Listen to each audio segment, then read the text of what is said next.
जय महाराष्ट्र माझ्या लाडक्या बहिणींनो, पैसे अजून आले नाही तुमच्या अकाउंटमध्ये तर काळजी करू नका। काय करावे लागेल हे संपूर्ण माहिती या व्हिडिओमध्ये तुम्हाला दिलेली आहे। मोठी अपडेट तुमच्यासाठी घेऊन आलेलो आहे।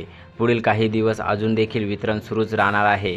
माझ्या सगळ्या लाडक्या बहिणींनो, तुमच्यासाठी एक आनंदाची बातमी आहे की या व्हिडिओच्या माध्यमातून तुम्हाला संपूर्ण माहिती दिलेली आहे की कशा पद्धतीने तुम्ही तुमचे अकाउंटमध्ये पैसे पाडू शकता। तुम्ही बघू शकता बँक खाते आधारशी लिंक आहे का हे तुम्हाला सगळं प्रथम तपासायचं आहे।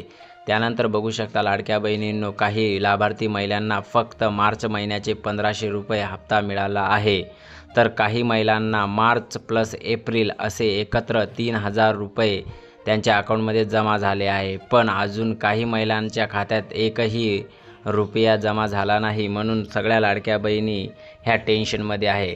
चला तर याचं कारण आपण पुढीलप्रमाणे जाणून घेऊ। मुख्यमंत्री माझी लाडकी बहीण योजनेच्या माध्यमातून त्यांना पैसे आले नाही, त्यांचे कारण बघा। बँक खाते आधारशी लिंक आहे का ते पहिले तुम्ही तपासा। DBT सुरू आहे का ते चेक करून घ्या। त्यानंतर तुम्ही जिथे फॉर्म भरलेला आहे त्याच्याकडे जाऊन अर्ज अप्रूव्ह झालेला आहे की तिथे अनअप्रूव्ह झालेला आहे ते देखील तुम्हाला चेक करणे गरजेचे आहे। त्यानंतर टप्प्याटप्प्याने पैसे जमा होतात, पण तुमच्या टप्प्याने पैसे जमा झाले नसेल तर तुम्ही जवळच्या बँकमध्ये जाऊन लवकरच चेक करून घ्या।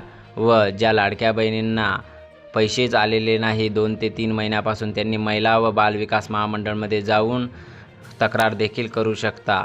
आणि अशाच नवनवीन माहितीसाठी आपल्या चॅनलला सबस्क्राईब करा। आपण पुढे देखील सरकारला याचं उत्तर विचारणार आहोत। सरकारकडून आलेलं उत्तर मी लवकरच तुम्हाला तुमच्या व्हिडिओमध्ये सांगेल। आणि अशाच नवनवीन माहितीसाठी आपल्या चॅनलला लाईक, सबस्क्राईब, कमेंट करायला अजिबात विसरू नका।